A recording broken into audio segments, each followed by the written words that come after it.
가을에 열매가 익으면 다람쥐는 부지런히 열매들을 구덩이에 묻어둡니다. 문제는 하도 여기저기 묻어놓는 바람에 묻어둔 열매의 40%만을 찾아서 먹는다고 합니다. 어떤 의심스러운 보고에 따르면 무려 숨겨둔 열매의 95%를 망각한다고도 합니다. 이쯤 되면 다람쥐라는 종 자체가 신경병리학적으로 심각한 건망증 환자라고 느끼지 않을 수 없습니다. 이처럼 다람쥐에 거의 없다시피 한 기억력 때문에 운 좋게 도토리나무가 태어날 수 있다고도 말합니다. 과연 다람쥐가 도토리를 까먹는 건지 숨겨둔 장소를 까먹는 건지 한번 확인해 보겠습니다.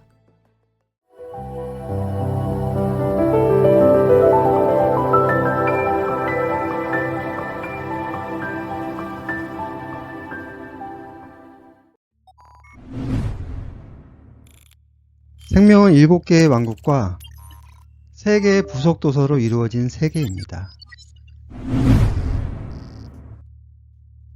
오늘 주제의 생물이 위치한 곳은 동물계,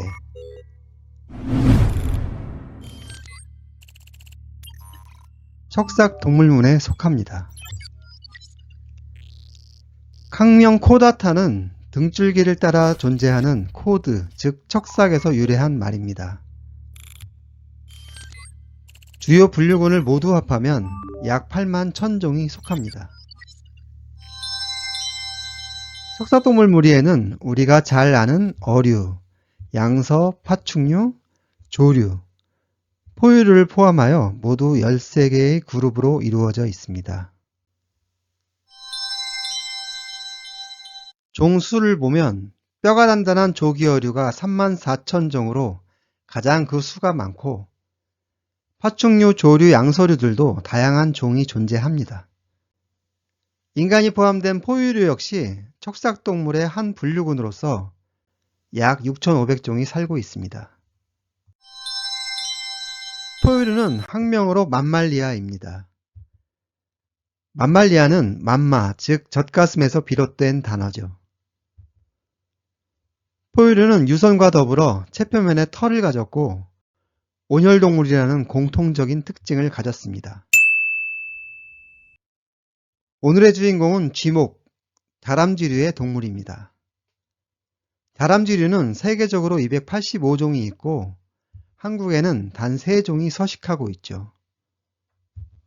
쥐목을 뜻하는 로덴티아는 갉아먹는다는 로덴트에서 유래했으며 흔히 말하는 설치류와 같은 의미를 갖습니다. 설치류는 포유동물 중에서 가장 종수가 많은 그룹이라서 전체 포유류 종의 40%를 차지합니다.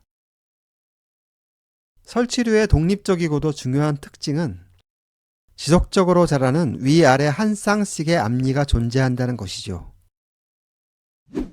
우리들도 가지고 있는 보통의 치아는 다 자란 뒤에는 성장이 멈춥니다만 설치류의 앞니 2쌍은 뿌리 부분에 줄기세포 환경이 조성되어 있어서 평생 끊임없이 자라게 됩니다. 아무거라도 열심히 갉아대야 겨우 적정한 길이를 맞출 수 있죠. 조금만 게으르면 너무 자라서 굶어 죽을 수도 있습니다. 우리나라 산림에서는 2종류의 다람쥐류를 비교적 쉽게 볼 수 있습니다.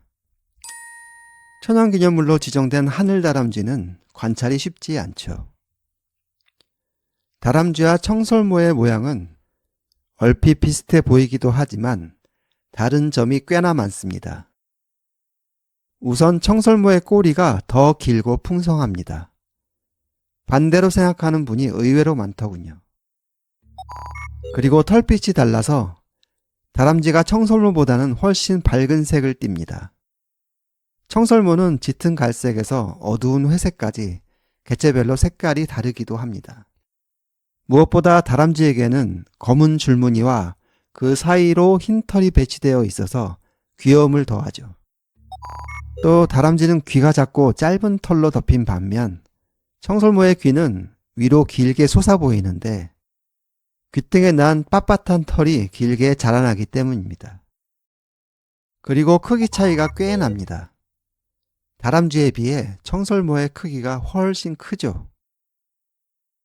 우선 이름과 족보를 살펴봅시다. 다람쥐란 달리는 쥐라는 뜻으로 우리 고유의 이름이고, 청설모는 원래 이 동물의 털만 뜻하던 명칭이었는데 현대어에서는 청서 자체를 부르는 이름이 되었습니다. 공식 국명은 청서지만 본 자료에서는 이해를 편하게 하고자 청설모라 부르도록 하겠습니다.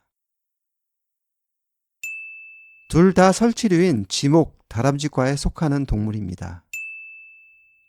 악과, 즉 서브패밀리부터 계열이 나뉘는데 다람쥐는 땅다람쥐, 청설모는 청서악과에 속합니다.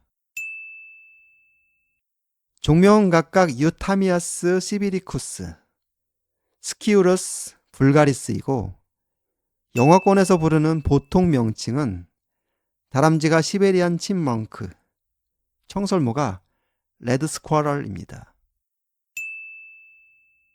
라틴어 스키우러스나 영어 스쿼럴은 모두 그리스어 스키오루스, 즉 그늘꼬리에서 비롯된 말입니다. 지구상의 서식 분포를 봅시다. 두 종 모두 구대륙에 서식하지만 다람쥐가 아시아 대륙에 치중해 분포하는 반면 청설모는 유라시아 냉온대 산림지역 전체에 걸쳐 분포하여 서식 범위가 더 넓습니다. 숲의 환경에 따라 차이가 크겠지만 두 동물은 대략 해발 300에서 400m 구간에서 가장 많이 서식하는 것으로 알려져 있습니다. 다람쥐가 상대적으로 보다 높은 고도에서 살고 청설모는 더 낮은 고도에서 살기 때문에 사람들의 생활권에서는 청설모가 더 흔하게 관찰될 수 있습니다. 살고 있는 산림의 형태도 조금 다릅니다.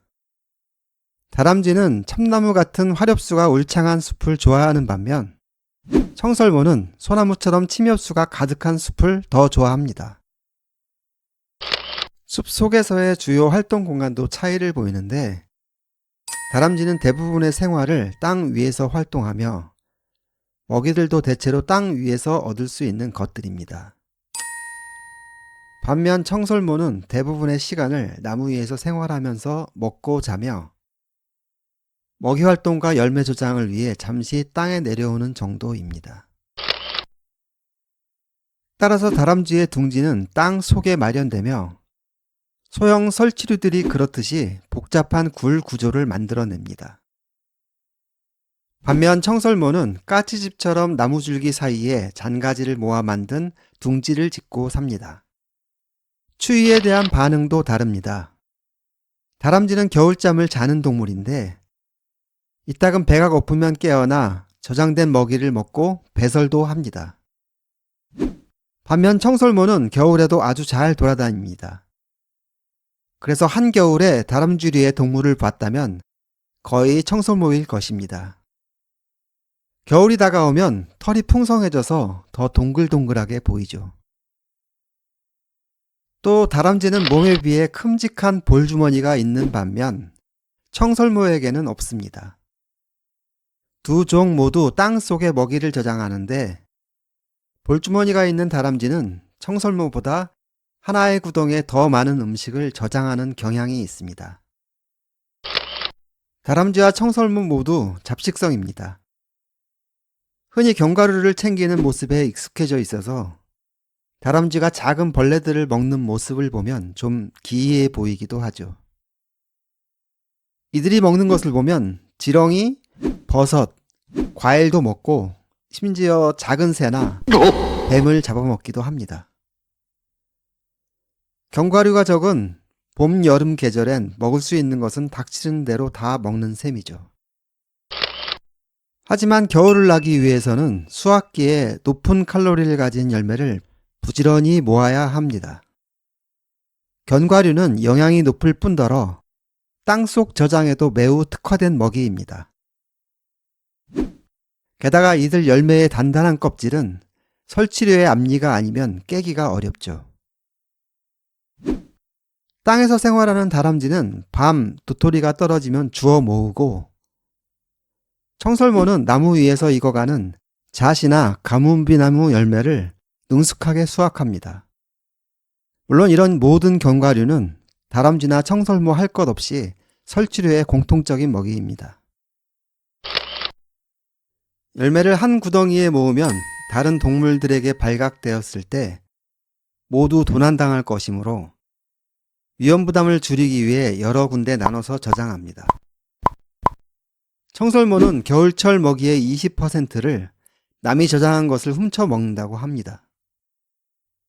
이를 보면 먹이 쟁탈이 꽤 심한 모양입니다. 결국 분실될 목까지 생각하면 먹이의 과잉 저장이 이해가 될 법합니다. 최근 연구에 따르면 이들 설치류는 겨울철 먹이를 저장할 때 열매를 종류별로, 상태별로 구분하여 저장하고 묻기 전에 오래 관찰하여 상태가 좋은 것만 골라서 묻는다고 합니다. 이후 저장고의 위치를 오로지 기억력만으로 찾는다고 하며 심지어 2년 동안 공간 정보를 기억해두고 활용한다는 사실도 밝혀지고 있습니다. 이쯤 되면 다람쥐의 인상이 좀 바뀌어야 할 것 같습니다. 열매를 만드는 밤나무의 입장에서도 한번 들여다봅시다. 여름 내내 밤송이로 꽁꽁 싸매두었던 밤알을 가을이 되면 주변에 툭툭 던집니다. 하지만 낙엽더미 위에서 밤알이 싹을 틔우는 일은 쉬운 일이 아닙니다. 우선 가을의 건조한 공기 속에 노출된 밤은 금세 건조되어 버리고 추운 겨울 꽁꽁 얼어버린 열매는 생명력을 잃고 말죠. 게다가 밤은 애벌레들이 너무나 좋아하는 먹이라서 여지없이 속이 텅텅 비어버립니다. 그리고 밤은 발아하는 데 있어서 빛이 없는 환경을 더 좋아하기 때문에 땅 속에 묻어주는 것이 효과적입니다. 또 다른 큰 문제는 익은 밤이 아래로만 굴러떨어지니 세대를 거듭할수록 산을 떠나 속세로 나오게 됩니다. 이상의 모든 애로사항을 한꺼번에 해결하는 방법은 열매를 땅에 묻어주어 건조, 추위, 병해로부터 막아주고 좋은 환경에 배달해줄 동업자를 갖는 것이죠. 다람쥐처럼 말입니다.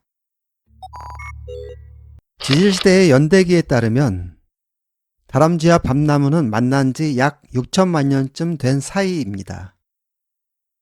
처음엔 그저 설치류와 나무의 만남이었겠지만 오랜 시간 노동과 보상을 주고받으면서 서로가 꼭 필요한 존재들이 되었을 것입니다. 밤나무가 던진 다람쥐의 먹이는 다시 밤나무의 영역을 넓힐 것이고 다람쥐가 심은 밤나무는 다시 다람쥐의 삶을 윤택하게 할 테니 말이죠.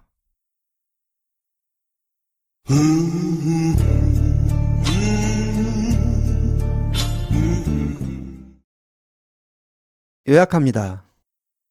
다람쥐와 청설모는 몸 색깔, 몸의 크기, 둥지 위치, 생활 장소, 좋아하는 먹이, 겨울 생활 등 다른 점이 꽤 많고 이들은 생각보다 똑똑합니다.